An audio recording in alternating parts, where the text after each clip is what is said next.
SP એજ્યુકેશનમાં તમારું સ્વાગત છે. આપણે આના આગળના ભાગમાં વિષમપોષી પોષણ વિશે માહિતી મેળવી કે ભાઈ વિષમપોષી પોષણ છે તો એના 3 પ્રકાર છે મુખ્ય: મૃતોપજીવી, પરોપજીવી અને પ્રાણીસમ. એના પછી જે વાત કરી બહુકોષીય સજીવની છે.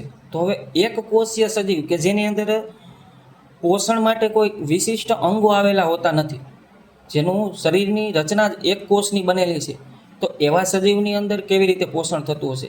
તો એવા સજીવની અંદર પોષણ કેમ થાય છે તે સમજવા માટે આપણે એક અમીબા છે એનું આપણને બુકની અંદર એક્ઝામ્પલ આપેલું છે. આ પ્રશ્ન છે કે એક કોષીય સજીવમાં પોષણ, તો અમીબા છે એના પોષણના 5 તબક્કામાં થતું હોય છે. આ પોષણ 5 તબક્કામાં થાય છે. અમીબામાં પોષણ છે એ પરીક્ષામાં, બોર્ડની પરીક્ષામાં ઘણી વખત પૂછાયેલું છે કે ભાઈ અમીબામાં પોષણ સમજાવો. 2 માર્કમાં છે. આપણે 5 નાની નાની આકૃતિ જે એકદમ સિમ્પલ છે અને 5 સ્ટેજ યાદ રાખવાના છે. પ્રથમ સ્ટેજ છે અંતઃગ્રહણ. અંતઃગ્રહણ એટલે શું? તો કે ખોરાકનો કણ છે એની નજીક અમીબા કેવી રીતે જાય છે એની ચર્ચા છે. હવે જો અમીબાની આકૃતિ છે એ અનિયમિત આકારની છે તો તમારે એમાં મૂંઝાવાનું નથી કે સાહેબે દોરી એવી જ આકૃતિ દોરવાની છે.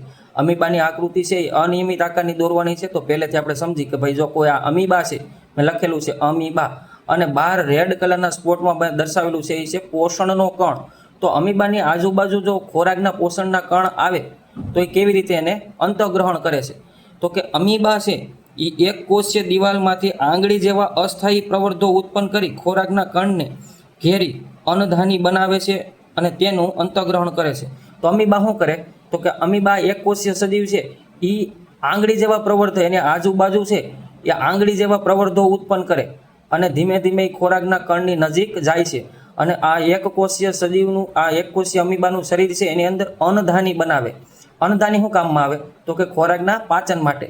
તો જેવો અમીબા છે એ ખોરાકના કણને જોવે છે તો એના શરીરની બાહ્ય સપાટી ઉપર આંગળી જેવા પ્રવર્ધો ઉત્પન્ન કરે છે અને અંદર અન્નધાની બનાવે છે.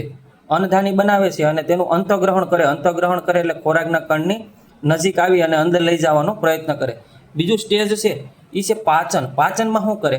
તો કે જો આ અન્નધાનીની રચના બની ગઈ છે, સોરી અન્નધાની નહીં, આ પ્રવર્ધો છે, આંગળી જેવા પ્રવર્ધો બની ગયા છે, અંતઃગ્રહણ થઈ ગયું છે, એટલે કે ખોરાકનો કણ છે એના શરીરની અંદર આવી ગયો છે. હવે થાય પાચન.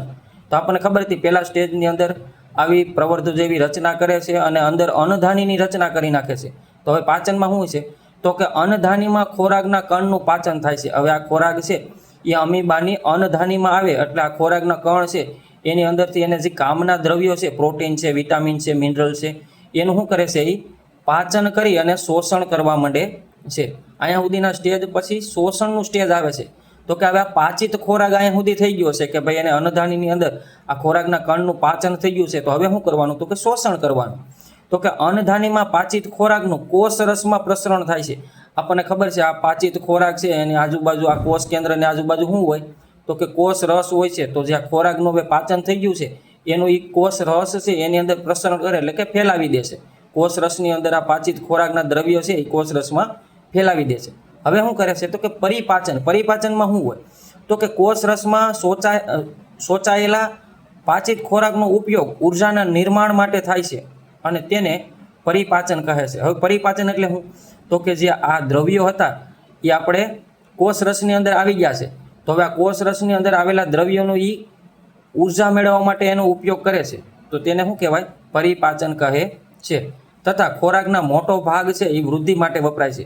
એટલે કે ખોરાકમાંથી જે આપણને કાંઈ દ્રવ્ય મળે છે એમાંથી મોટા ભાગનો ઉપયોગ એના કોષની વૃદ્ધિ માટે કરે છે અને બાકીનો ભાગ જે વધે એનો એ ઉર્જા માટે ઉપયોગ કરે છે. તો આપણે 4 સ્ટેજ જોઈ લીધા: અંતઃગ્રહણ છે, પછી પાચન છે, શોષણ છે, પરિપાચન.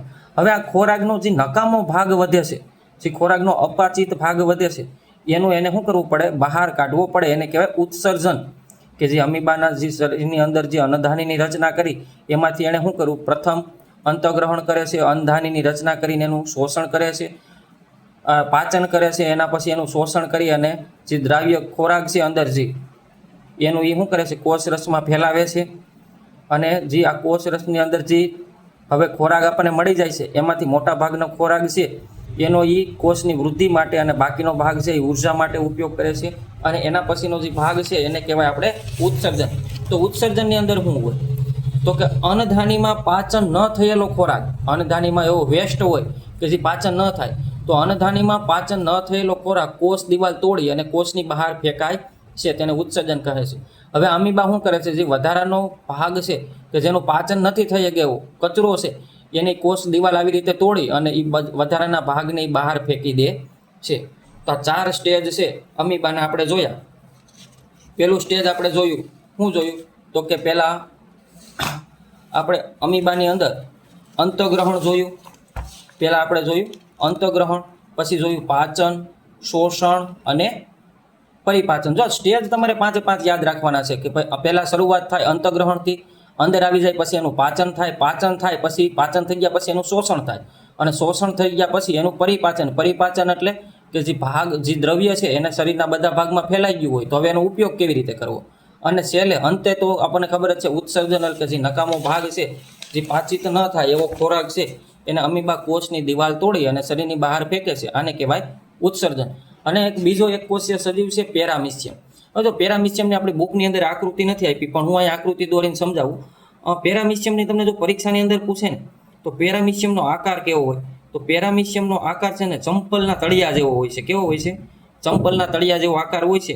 અને એની આજુબાજુ છે એ આવી રીતની નાની નાની રૂવાટી જેવો ભાગ હોય છે.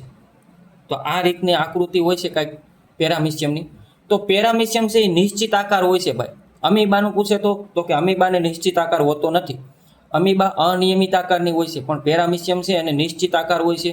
તથા તેના પક્ષો દ્વારા ખોરાકને શું કરે છે? ખોરાકને તેના ખૂબ મુખ સુધી લઈ જાય છે. પક્ષો એટલે આવા જે પ્રવર્ધો જેવા આ રૂવાટી જેવો ભાગ છે, નાના નાના પગ છે એના, એકદમ સૂક્ષ્મ હોય, એની પગની મદદથી એ ખોરાકની નજીક જાય છે, એના મુખ સુધી લઈ આવે છે અને તેનું ગ્રહણ કરે છે.